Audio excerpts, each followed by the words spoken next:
And we do wish you a good morning. You're listening to Power Talks with Melody and Beth Ann. We are both here today. You're listening to Power Talks, where talk is real, truth is in the talk. There's power in the truth, and we believe absolutely that the truth will set you free. Good morning, Melody. And good morning to you. It's great to have you back. It's been a week since we've done a show together. And it has been. Today is Thursday. Thursday was the last day. Friday, I went under the knife. I have some crazy fun stories if you want. Eventually, I'll tell you. I've never had surgery before. This was my first time to go under the knife. And the anesthesiologist came in, and he told me, he said, now the doctor wants me to do a block on this arm. He said, you'll not be able to feel anything in this arm. It'll give you a kind of an extra day, an extra 10, 12 hours or more to not have to worry about a lot of drugs in your system. So they did a block, went into a nerve block on that shoulder. And I had literally had dead arm, and it was the strangest, most weirdest feeling I've ever had in my entire life, because it literally was nothing. I had to kind of pick it up and move it around with my other hand, and I was carrying it in a sling, because if it hadn't been in a sling, it had been on the ground. It was just completely dead. And so they warned me that I needed to stay on top of the pain issue, and that it was deceiving because I had dead arm, and that the pain, as soon as that block wore off, that the pain was going to be there, whammy. And it was, and I tried to stay ahead of it, but it's hard to see how much pain medicine you're going to need when you're not having any pain yet. So I think I had a rough day the one day after, because I let the pain get ahead of me. And and then I told the listeners, you got to stay away from hospitals and ERs because you catch colds and germs. And so my husband and I are both coughing and blowing our noses, and at least it's not the flu. Nobody ever has a cold anymore. It's always got to be some flu bug or something this or something that. But I think it's just a plain old cold. We're both blowing our noses. We're not running any fever, and we're coughing and hacking, and bless his heart, he sets the alarm clock and makes sure that after the one rough day, make sure we stay on time with this pain medicine, and I have been able to deplete it and not take as much at a time, so I'm doing good. I'll get there. I got a very fat hand, but I'll get there. Well, that's... it's funny, before we go and we start talking about some of the serious stuff that's going on, when you said that your arm was numb and that you had it into a sling, I remember a Carol Burnett skit. And it was Tim Conway and Harvey Korman. And Tim Conway was the dentist, and Harvey Korman was the patient. And Tim Conway is going to come over and give him a Novocaine shot. Well, he's pretending like he's an old man, and he comes over to Harvey, and he goes to inject it, and something happens, and he accidentally shoots his arm. So his arm goes numb. He goes and gets another needle with Novocaine in it, and he comes back, and he goes to do it, and something happens, and he hits his leg. Harvey Korman is just laughing like crazy in the chair, and that tickled me off. Every time I see that, I go into hysterics. And that is a classic. It's a classic. And when my kids found out I broke my arm, of course, my children, they're all comedians, and I sent them after I woke up enough and I was home, and I sent them, your mom has Tim Conway arm, and I sent them the YouTube video of Tim Conway as a dentist. But I wasn't killing any flies with mine. I did not know that. But it was that feeling, and oh my gosh, no, I know you didn't. It's hysterical. But it was a really weird feeling. It's like when they wake you up after surgery, they say, "Can you wiggle your fingers?" And I'm thinking I'm wiggling my fingers. They said, "Can you feel your arm?" And I went with my left arm to feel my right arm, and I wasn't even in the right space as to where my arm was. My husband said, well, maybe the nerve is in the memory as to where it was when he deadened it, when he blocked it. So it's just a strange feeling. It was almost like I was wondering if that's how when someone has an amputation, you know, the ghostly feeling, because it felt like my hand was one place and it was somewhere else, and in my mind, my hands and my fingers were ice cold, but when I felt them with the other hand, they were very, very warm. And so it was just a very weird, strange feeling, and it did buy me a little time on the medication, which I don't like taking medicine. If you know me at all, I don't like taking medication, so I'll get off of that stuff as fast as I possibly can. And it's I need you here because my husband's doing a wonderful, wonderful job. He's not a good beautician. Don't tell him I said that. He's in the other room, but he's not a good beautician. So we're struggling with the serious issues of me being with one hand. But anyway, we will get there, and he will never get there. But he's putting up with me. And that's, I guess, he doesn't have a whole lot of choice after 45 years. He's got to put up with me. But anyway, we do have to get on to serious stuff. And unfortunately, we have some extremely serious matters. And, what happened yesterday is just a symptom of what's really wrong in our nation. And so I wrote a little something, and it's just some of my thoughts I'm gonna share today with all our audiences. So I'm praying again for the wounded. Here we are. For those left behind in a nation that seems to be too stupid to realize its true decaying, a falling away from God, and a lack of respect for life in general. To solve and not Band-Aid a problem, we need to think back to what has changed.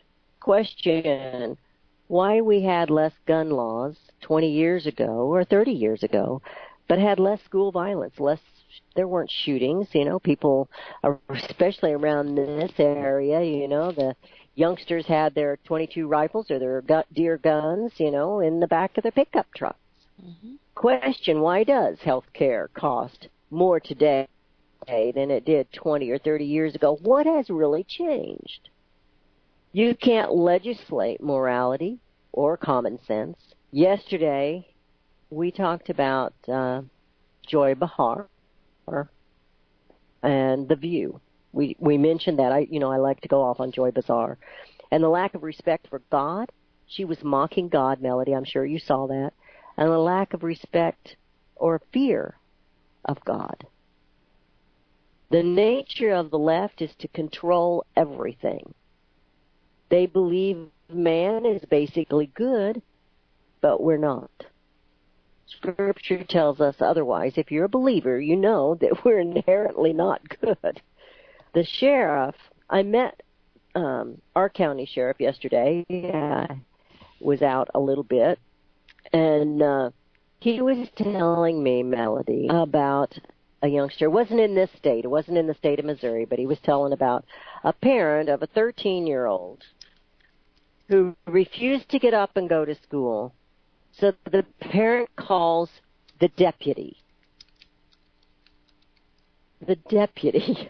I looked at him and I said, well, I couldn't get my kid up for school. The last person I'm going to be calling is the deputy. I wouldn't be calling the deputy. There was a book that was out years ago. It's still pertinent. You could still buy it, I'm certain. Parenting isn't for cowards, but we have cowards, many of them, attempting to parent. There is no discipline. There is no structure. There's very few rules and way too many choices for youngsters at way too young an age. As the talking heads try to analyze the thoughts of a madman and how to restrict and enforce new and improved laws, this nation seems content to kill its young and then act as a protectionist for its youth. We're perfectly fine with killing them in the womb. But then we stand up and we say, oh, this is terrible when they're shot as young people. And it is. I'm not saying that it isn't. And I'm wondering, my first thought was, he's 19 years old. And what's he's he still doing in high school? That's what I thought. And, well, I'm sorry, I didn't mean to interrupt. No, that's okay. I was just umming. He's a kid that's had a pretty rough life. He lost his dad young. He lost his mother a year and a half ago or something like that. He's been in foster care, and I'm thinking at 19 years old he's in foster care, or he's living with other people. I don't know the whole circumstances. He went with the intent to kill as many as he possibly could. Like I said, we don't seem to have any respect for life. We're perfectly fine with the choice of killing them in the womb up to birthing, and yet we stand in awe when something like this happens. We have video games in front of these young people that is just bloody. I mean, these video games they play are just bloody. Just kill, kill, kill, and if you get enough points, they get back up and they move on. But that's not the way it is in real life. They don't get back up and move along. They don't get energy points or whatever it is that takes place. And, I worry about, I had somebody share with me, it's been a few years ago, they were having trouble with their 3-year-old picking out the clothes in the morning. And I said, why are you leaving it up to a 3-year-old to pick out her clothes in the morning? That shouldn't even be a choice she has to make. You get her up, you dress her, you feed her, you take her to daycare, wherever it is, if you're going to work. She doesn't get a choice. Not at that age. I mean, we're throwing things at these children, and we're telling them it's okay to be confused about who they are, what gender they are, what sex they are. We're telling them that's all normal, but it's not normal. And then we wonder why we have mass murder going on in our schools. And it's not the guns. You can blame the guns if you want. They're just a tool. He came ready to do damage. He had a gas mask on himself, I believe is what they said, and he was forcing them to come out into the hallways by setting off fire alarms. Mm-hmm. Which in and of itself is a crime. Calling out a false alarm in and of itself is a crime. This time the kid didn't kill himself in time, or he didn't get killed. I'm sure he was hoping he'd be killed. He will more than likely. So. They will more than. I don't think so, Beth. I mean, he ran out with the rest of the students, so I don't. You think he intended to get away with it? I don't know if he intended to get away with it, but I don't think it was going to be murder by suicide or suicide by cop or anything. Yeah, okay. Whatever you want to call it. But, I mean, he ran out with the rest of the students. But you know what truly is amazing? That, it's no surprise, but it just always shocks me. You turn on, some of these other programs, and, the first thing, the first word, 2 seconds after these events happen, right away, it's gun control. And they don't even bother to discuss. And that's what I heard this morning. We're going to have a discussion about this. Well, you know what? It's not all about guns. What are the problems? Just like you mentioned. What leads these people? Here's another one. Fell through the cracks. Why aren't other people held accountable? And it's just like, it just, no one is held accountable anymore. There is no fear. There is no fear of being held accountable. And I'm sorry, schools in this situation, the school, we're heading into a break right now. Yeah, we'll continue this. We are heading into. Stay soon. We will.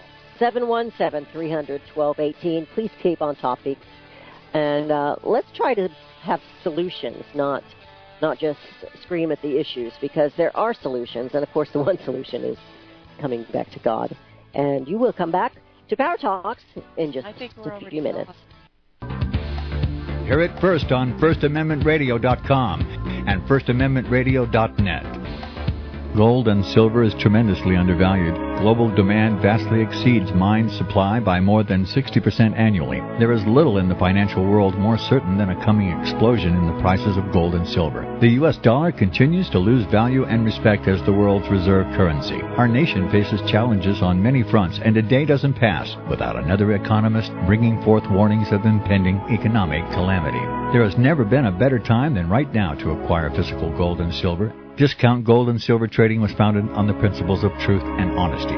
We believe in providing a quality product, quality service, and most importantly, competitive pricing. We provide all forms of precious metals, including American gold, silver, platinum, and rare investment and circulated coins. Silver bars, rounds, and 90% silver bags are on hand for the silver investor. Gold self-directed IRAs are available. Call Discount Gold and Silver Trading at 1-800-375-4188. Toll free, that's 1-800-375-4188. Visit crosstheborder.org, CROSS, crosstheborder.org, to get your print, EPUB, or PDF version of Nicholas Arthur's new book titled When the Third Temple is Built.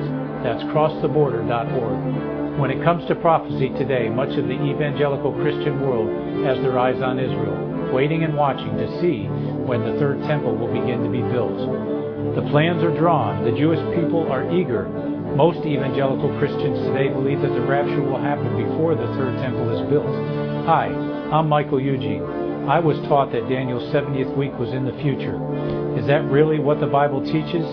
Have we searched the Scriptures and found this to be true?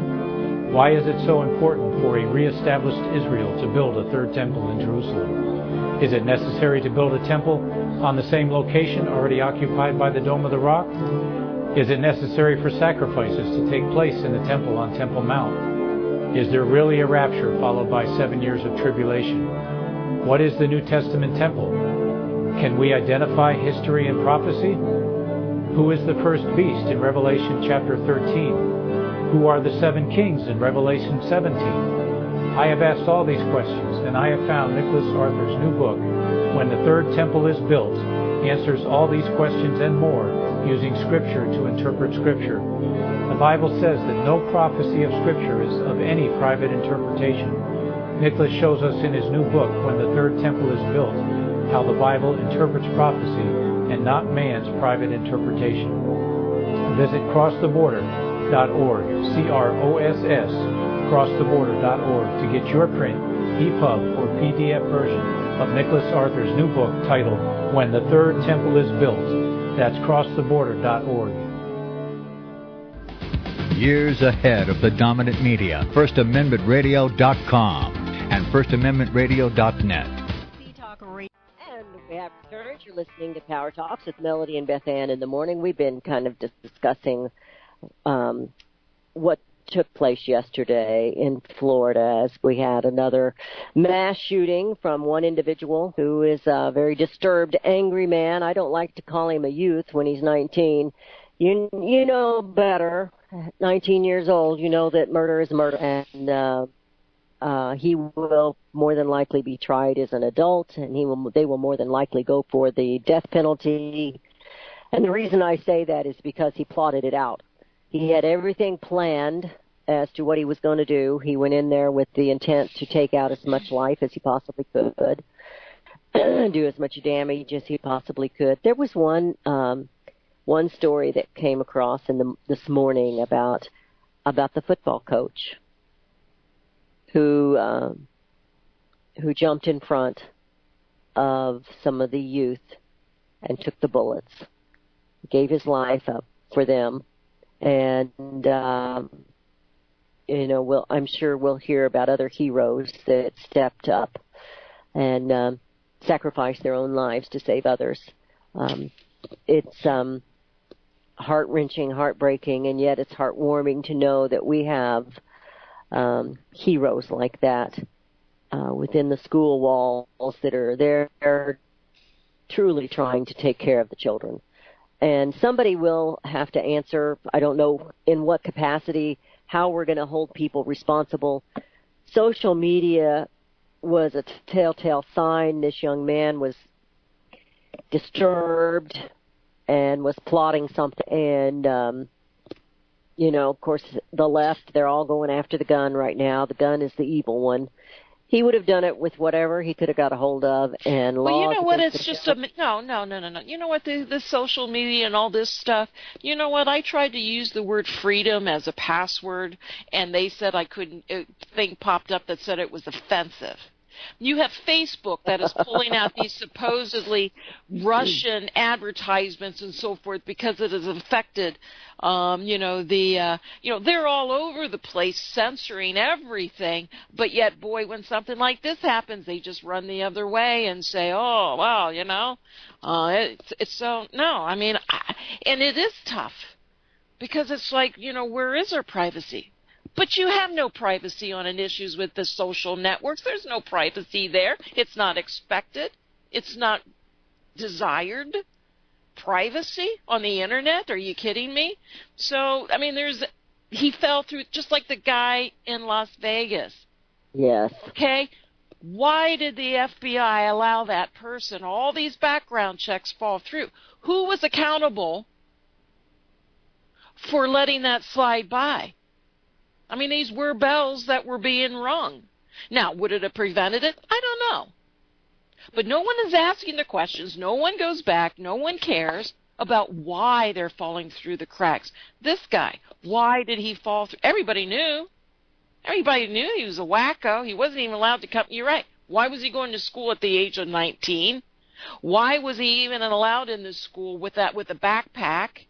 I mean, if there was that big of a concern, I read this morning there was someplace, it was posted on YouTube where this guy had claimed he was going to be a professional school shooter. And the guy contacted the FBI. So we're back to the FBI. It was the FBI. I'm not sure who screens the I guess I would assume it's the ATF, but I don't know who actually screens, for when you go to purchase a weapon and so forth. But I mean, so who's accountable for letting the school? They had a security guard. God bless him. He gave his life. He didn't have a weapon. How can you be a security guard without a weapon? Even airplanes have marshals. You don't know who they are. When you're on an airline, you don't know who the marshal is. You don't know who's carrying. So, but the first thing that comes out of everybody's mouth, they don't look, that's what you said, they don't look at our social network. You look at a Democrat and you says, well, there's no respect for life anymore. They look at you like you're a nut. And it's, what's that got to do with anything? And it's got everything to do with it. Everything to do with it. Right. And it's just like, oh my God, they're so. But this morning, all it was, of course, there was only, and I was surprised that even some of when I watched a little bit of Fox News this morning, those who sit on the sofa, I mean, they were almost bending to the point, well, you know what, maybe we do need to have. And I mean, they didn't really say it, but I mean, it was almost like they were opening the door to where there would be, discussions of stronger gun control and so forth. And I don't know. Surprised. Yeah, I don't know how he got his guns. I don't know where he got his guns. Yeah. And a law, bad guys, if they want a gun, they're going to get a gun. You might make it a little more complicated for them. But this kid had been thinking this through. I mean, he didn't just wake up that morning and say, I think I'm going to go shoot everybody. He'd been thinking this through, and he'd been planning it. This was a year ago that he had I don't know if it was on somebody's blog, that he had said he wanted to be a professional school shooter. That was a year ago. So he's been planning this for a year. There was another one last night. I'm trying to think because all of the talkers, they kind of run together. But one of them, she made perfect sense. She goes, what about that? And I can't remember the percentage of Americans that are on some kind of drugs, like Beth is today with her pain medicine. So they're on some kind of drugs that these things affect the mind and how it works. I mean, you've seen the commercials. What about the psychiatrist that he was going to? He was going to a mental issue, a mental psychiatrist. He was on medication, and he stopped going, right. 3 months ago? Why aren't they held accountable? They should know his, if they were, but no, they just open the doors, they take people's money. They could care less. Yeah. They could care. They prescribe a couple of pills, thinking it's going to take care of the problem. Who's being held accountable for that? They put our youngsters on medication way too easily, and and Americans in general. Yeah, it's the complete medical profession. Absolutely, the complete and it's all for the almighty dollar. Yeah, go back to why is healthcare expensive? No one cares until it affects a person directly. Then all of a sudden they care. And we have a caller. We have Joe in Arkansas calling this morning. Good morning, Joe. Morning, Joe. Yeah, good morning. Well, I wanted to, you mentioned the drugs, and that's what I wanted to talk about. And, okay, as Beth Ann said, boys commonly used to bring rifles and shotguns to schools, and there were no school shootings. And the school shootings and other crazy mass shootings started in the 1990s, right after Prozac and the other SSRI antidepressant drugs came on the market. And it's my understanding that all the school shooters and all the crazy mass shooters have been on selective serotonin reuptake inhibitor antidepressant drugs, except for one school shooter in Jonesboro, Arkansas, who was on Ritalin. And so, from what I've studied about these drugs, what they do is they alter the brain chemistry. They alter the structure of the brain so that the brain cannot reuptake serotonin as it normally does. So that the levels of serotonin in the brain build up and build up and build up. And what serotonin does, as I understand it, is it stimulates adrenaline production. It stimulates the fight or flight response. So a person taking these drugs with too much serotonin in their brain constantly feels kind of agitated and in the fight or flight state of mind. And so they don't have much reason or much love in that kind of state, but they're always kind of agitated. And I suppose feeling this kind of nervous agitation is better than being depressed, because at least you feel more dynamic that way, I guess. And so all the shooters have been on these drugs, and you were saying that this fellow was getting psychiatric treatment, and so no doubt he was, I'd say there's 99% chance that he also was on some kind of SSRI antidepressant drug. And so one of the things I'd like to point out is that the natural laws of health and well-being are also a part of the law of God. And so we can't expect people who have their brain and body chemistry completely screwed up from junk food and from drugs to have a very good, clear mind and have much sense of reason or have much sense of love to be able to follow the moral laws of God either. So, I think this is the main reason for these shootings is because of these SSRI antidepressant drugs, and I think the establishment keeps them on the market and will not and avoids talking about their role in contributing to these crazy mass shootings, and keeps them being prescribed to millions and millions and millions of people precisely because they want these kinds of innocence. They know that as long as millions of people are taking these drugs, a certain percentage of them are absolutely going to go crazy and commit these horrible crimes. And then every time that happens, that gives them the excuse, to start screaming for gun control through the politicians, through the mass media. And gradually they figure if they keep on having this happen, keep these drugs on the market and keep on having these crazy mass shootings happening, then this will eventually wear down the resistance enough so that they can get the gun control they want. So I think their plan is working out. So that's what I had to say. Thank you very much. Yeah, thank you, Joe. And I think I can't remember the woman's name that was talking about this yesterday, and she mentioned nobody ever wants to say this out loud. Nobody ever wants to say it, but this is the common denominator in all of these. And even Ritalin is a drug, and it alters the mind, too. And they put these kids on Ritalin very young because they don't know how to, and I get in trouble with some relatives that are in school, that teach, but they're too quick to do that. They have made the school system, or at least how they structure a classroom, more laid back, more lax, less structure, less discipline, and more about choices. There's a certain time you just don't give a kid a choice at certain ages. I mean, if a 3-year-old's telling you what they're going to wear in the morning, you got a problem. What are you going to do when she's 16? What are you going to do when she's 13? You're going to call the deputy because she doesn't want to get up and go to school? We're messed up because we don't know how to discipline ourselves. We don't know how to nurture and raise children, and we're not doing them any favors when we give them too many choices too soon. They're already making so many choices without any kind of experience to back it up with, to glean from. You ask them what they want to be when they grow up, and they're in high school, they don't even know what they want. I still don't know what I want to be.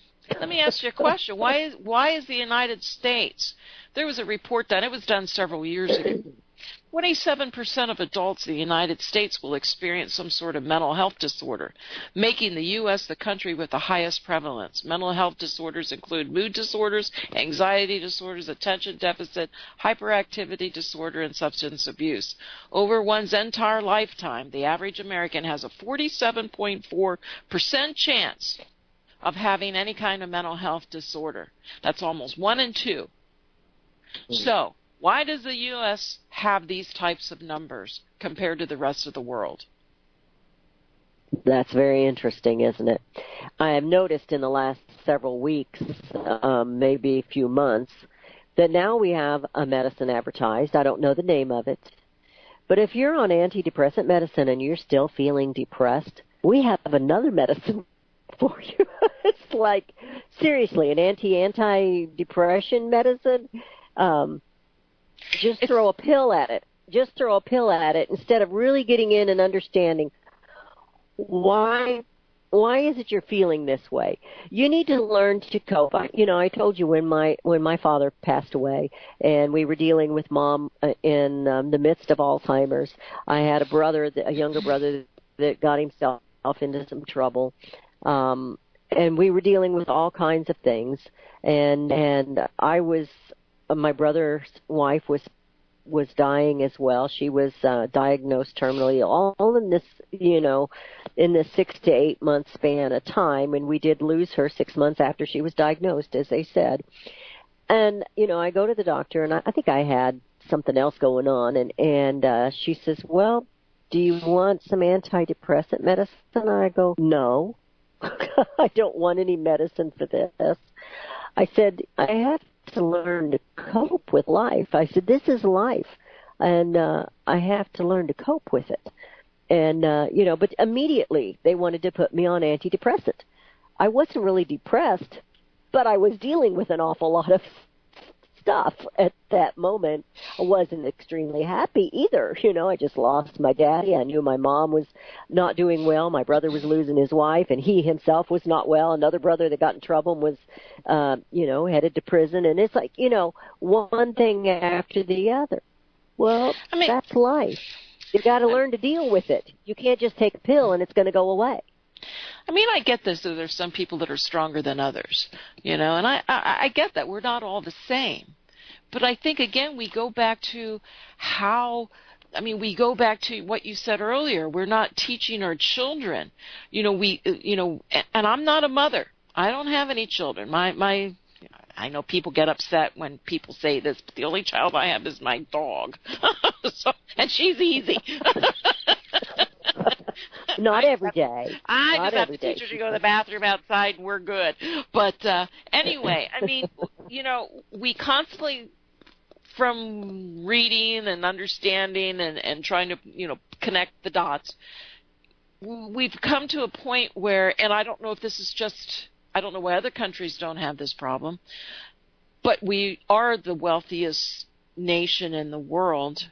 Is this part of how countries change? We've become a drug culture country, and it's all drugs, legal and illegal. And this is why it upsets me so when I hear people wanting to legalize our drugs or marijuana, and that just leads to other things. But, you're right. We don't teach our children to cope. They're given everything. They're not given responsibilities, or maybe they're given responsibilities too early in their lives, and they're given the wrong decisions to make. We tell them we want them to, they can go out in this world and do anything that they want to do without accountability, without responsibility. And the influence from Hollywood, these kids really don't have it's tough for them. It is. And it's been going on for a very long time. Well, and you and I are close to the same age, and I don't know if you had any restrictions. My mom and dad were very strict as to when you could date. I wasn't allowed to date till I was 17 years old. I had to be home at midnight, and there were just rules. Well, a lot of the young girls then, and since then, you obeyed them. You didn't want to get in trouble, or you wouldn't go out next weekend. But they've taken away for discipline from the families, and again, you come back to the agenda, the design. And I'm not sure which came first, the agenda, or we just fell into this place of the evolution of this country, or is it a combination of both? Well, did they take advantage? Did they, have they used the weaknesses of humans in order to promote their agendas? It's. Well, I was going to say just in human nature. So now we have children, and I mean children, that are dating at 12 years old. 13 years old. There's nothing to look. There's nothing. They're watching sex scenes when they're 6 and 7 years old. If they watch any movie or television program, and even some of your animation cartoons bring sexual encounters. They're 6 and 7 years old. Yeah, they're going to develop a lot earlier than when. Heck, we didn't even know what sex was until we were 15 or something, it's just like, and I don't know. It's just, we got lots of callers. Well, what I'm trying to explain, you keep getting excited. I'm trying to explain they've experienced everything we looked forward to. We knew we couldn't date. I know, you got excited.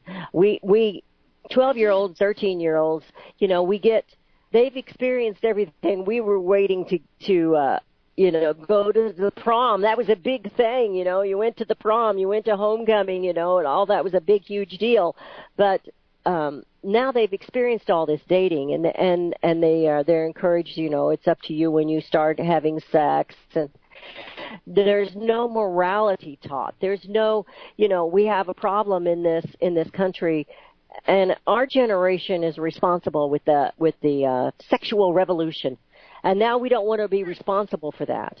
We don't want to be responsible for anything, and that's one thing that my opening should have said: lack of responsibility. We don't teach anybody to be responsible for their actions from childhood on up.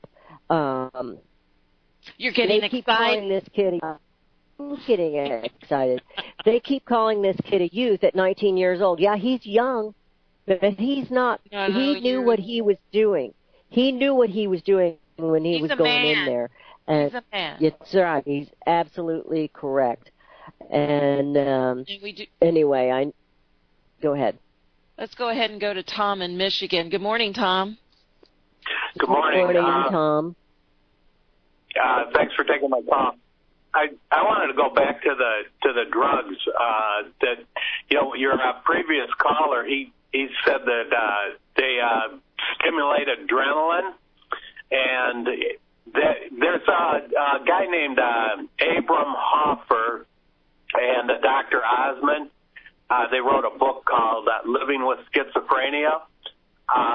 To kind of make the long story short, they found that adrenaline when it becomes old, it becomes stale. It turns into a substance called adrenochrome, and it works in the body like a hallucinogenic drug. It has very negative effects on personality, and they treated it using vitamin B3, niacin or niacinamide,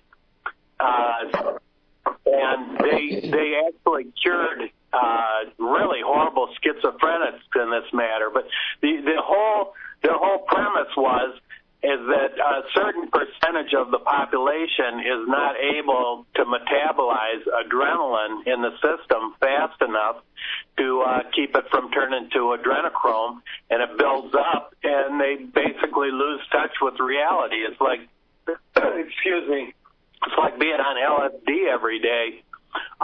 The one doctor, actually, they produced some of the adrenochrome in the lab. Dr. Osman actually took some, and he had a great marriage, and then all of a sudden he started arguing with his wife, and they almost got a divorce. They had to force him to stop taking it, and then it went back to normal. He was having a great marriage again.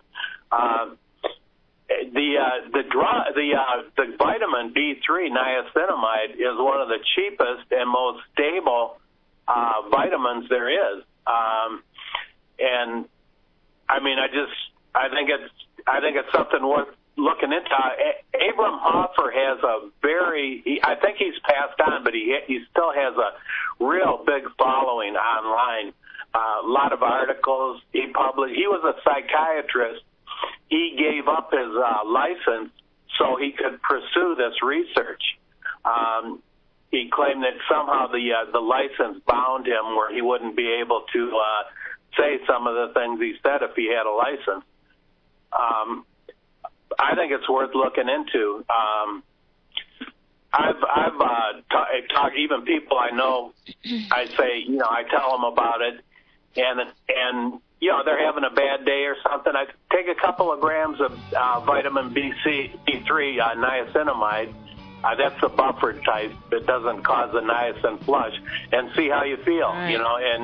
And they all tell me, they say, hey, the fog's gone. I feel a lot better. I'm getting things done. Thanks. And yep. Okay, Tom, we're heading into a break. Appreciate your call. You're listening to Power Talks with Melody and Beth Ann in the morning, and the number to call is 717-300-1218, and we will be right back.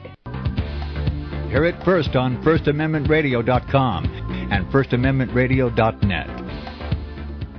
Since the beginning of time, kings have sought it, nations have fought for it. It has been traded, it has been borrowed, it has been purchased, it has been stolen. There's a reason for it. To secure the blessings of liberty to ourselves and to our posterity. Invest with the security of gold and silver.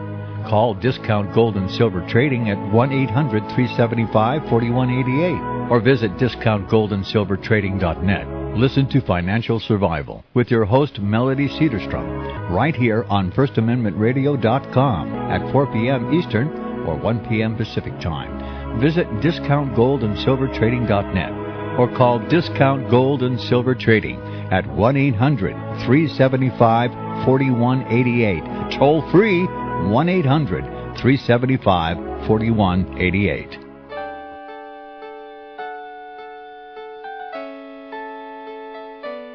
The program you are listening to is 100% sponsored by you, the listener, on this First Amendment Rights Media channel.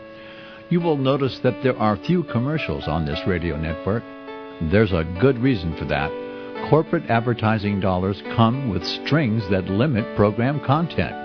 So without your help, these programs cannot continue on internet or our several affiliates. If you benefit by the educational law programs, we ask you to give. If you are admonished or nurtured by the Bible and ministry programs, we ask you to give. If some voice a cause that you are passionate about, we ask you to give. If you believe in any of these, we ask you to support them as you would a missionary on a continual basis, as if giving a tithe for missionary radio. These programs are not commercially viable and must be supported by those faithful to the cause of truth. Look for the button to sponsor your favorite programs at our listen and schedule pages on the Internet. Then, when you subscribe, we will send you the last quarterly MP3 CD of that program immediately, and continue to do so with each new quarter. We will also give you unlimited archive access to all of our programs. We're asking you to give much less than a tithe, so that you may also send support directly to a particular program host, cause, and anywhere else the Spirit may lead you. Do all to the glory of our God and Creator, for His holy nation, the only kingdom that will last forever. Thank you for listening.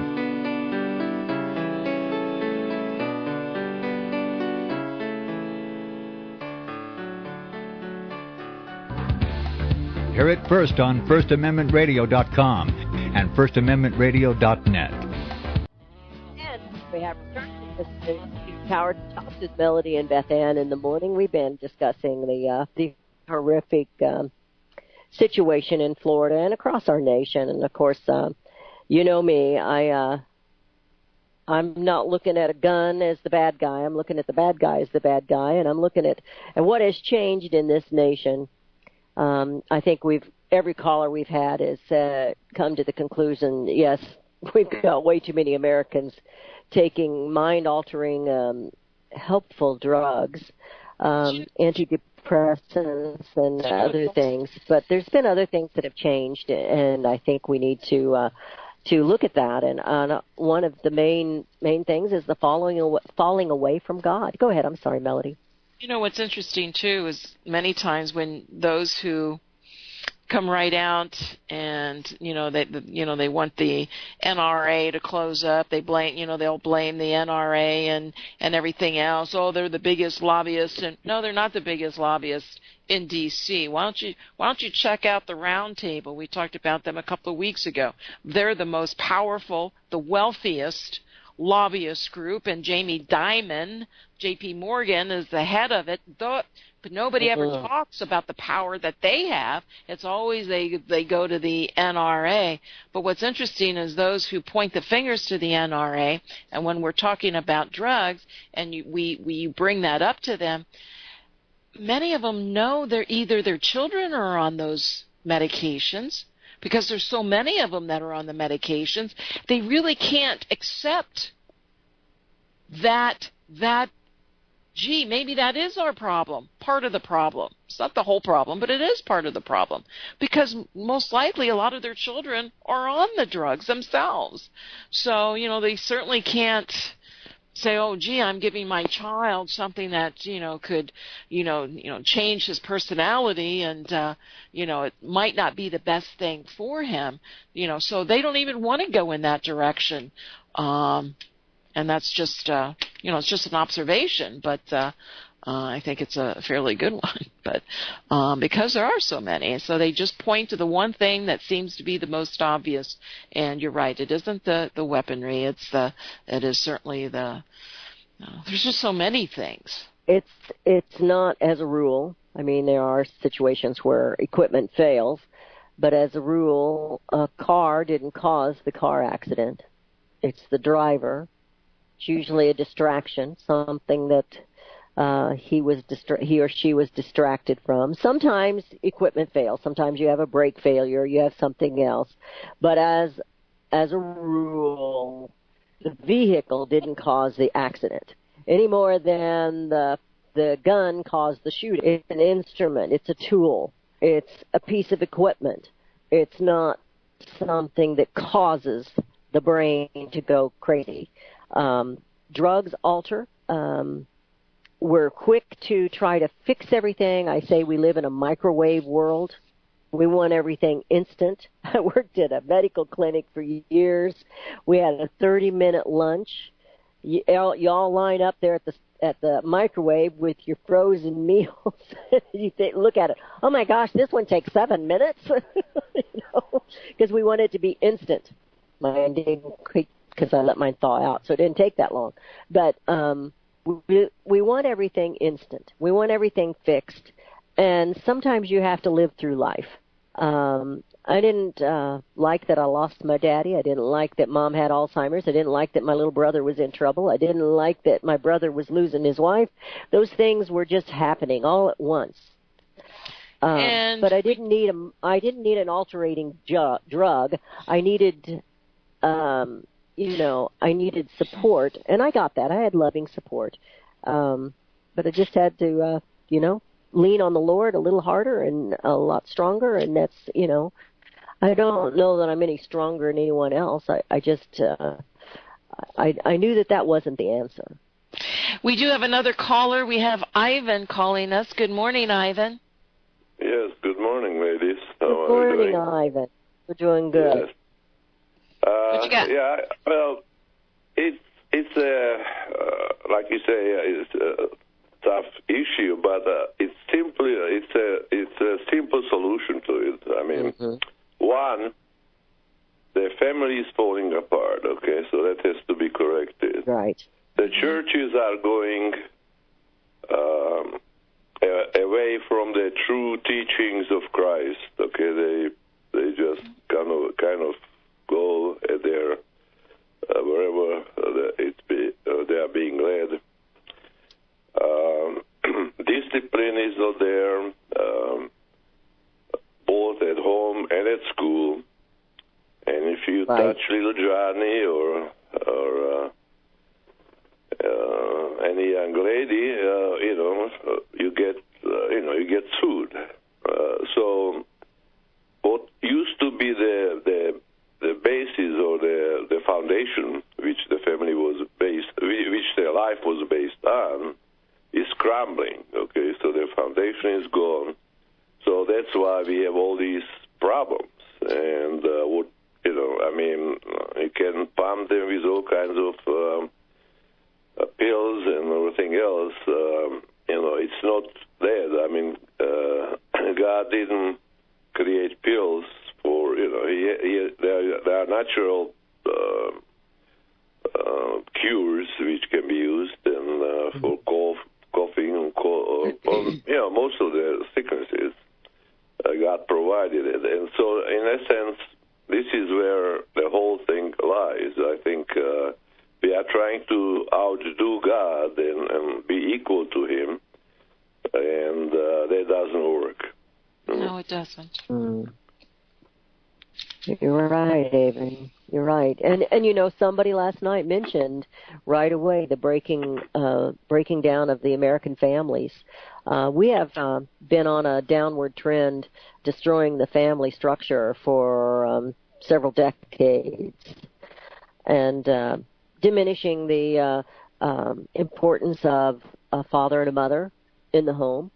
And I had a friend that said years ago, we're going to see a generation of kids that are so confused as to who they are because they're being raised in a single-parent home. And I can see that right now, what's happening. I ought to bring him in and have him on the air with us. He's local here to talk about that. He may not even remember that he said it, but he mentioned that to us years ago, and now look what we're seeing. These kids are told to be confused, that's normal, and then we wonder what happened. Why did he think he could go in and shoot all these people and it was okay? What happened? Yeah, well, the morale, the discipline, and all that stuff is missing, which should be in his life or everybody's life. Yeah. And you have these shootings going on, killing the cops, killing the police and other just civilians or whatever. They can shoot it, but this is all basically is because of the foundation is missing, or it's pretty well gone. And like I say, both the church, the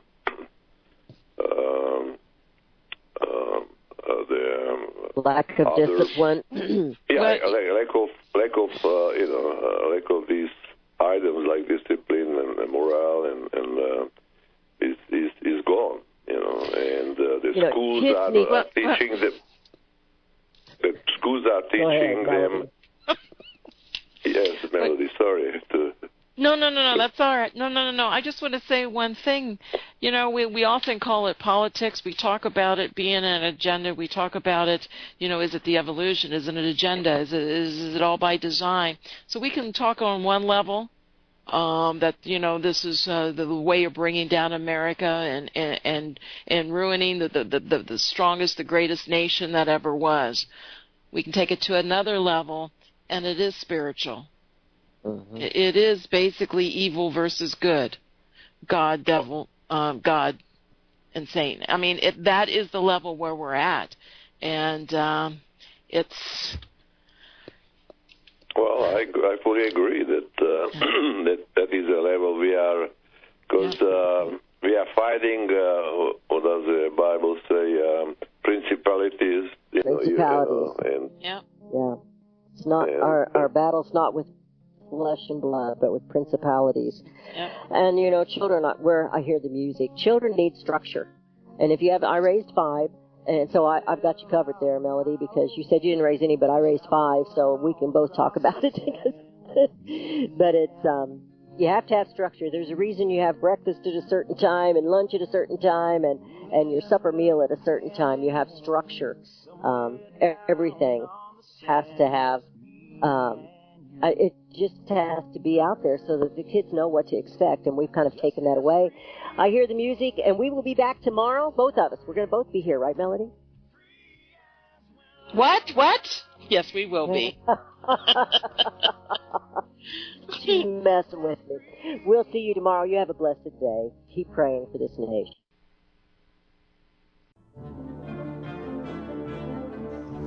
Visit crosstheborder.org, CROSS, crosstheborder.org, to get your print, EPUB, or PDF version of Nicholas Arthur's new book titled When the Third Temple is Built. That's crosstheborder.org. When it comes to prophecy today, much of the evangelical Christian world has their eyes on Israel, waiting and watching to see when the third temple will begin to be built. The plans are drawn. The Jewish people are eager. Most evangelical Christians today believe that the rapture will happen before the third temple is built. Hi, I'm Michael Eugene. I was taught that Daniel's 70th week was in the future. Is that really what the Bible teaches? Have we searched the scriptures and found this to be true? Why is it so important for a re-established Israel to build a third temple in Jerusalem? Is it necessary to build a temple on the same location already occupied by the Dome of the Rock? Is it necessary for sacrifices to take place in the temple on Temple Mount? Is there really a rapture followed by 7 years of tribulation? What is the New Testament temple? Can we identify history and prophecy? Who is the first beast in Revelation chapter 13? Who are the 7 kings in Revelation 17? I have asked all these questions, and I have found Nicholas Arthur's new book, When the Third Temple is Built, answers all these questions and more using Scripture to interpret Scripture. The Bible says that no prophecy of Scripture is of any private interpretation.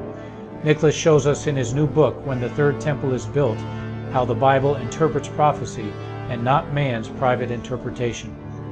Visit crosstheborder.org, CROSS, crosstheborder.org, to get your print, EPUB, or PDF version of Nicholas Arthur's new book titled When the Third Temple is Built. That's crosstheborder.org. The book of Revelation says, the spirit of prophecy is the testimony of Jesus Christ. This is at the very heart of FirstAmendmentRadio.com. In that spirit, we have created the Prophecy Reality News app for all of your mobile devices, streaming First Amendment Radio 24 hours a day, 7 days a week. Available for your Apple, Android device, and smartphone, absolutely free. Get the Prophecy Reality News app installed today so you can listen to First Amendment Radio wherever you are. The Prophecy Reality News app. Get it now. Since the beginning of time, kings have sought it, nations have fought for it. It has been traded, it has been borrowed, it has been purchased, it has been stolen. There's a reason for it. To secure the blessings of liberty to ourselves and to our posterity. Invest with the security of gold and silver. Call Discount Gold and Silver Trading at 1-800-375-4188 or visit discountgoldandsilvertrading.net. Listen to Financial Survival with your host, Melody Cedarstrom, right here on FirstAmendmentRadio.com at 4 p.m. Eastern or 1 p.m. Pacific Time. Visit discountgoldandsilvertrading.net or call Discount Gold and Silver Trading at 1-800-375-4188. Toll free, 1-800-375-4188.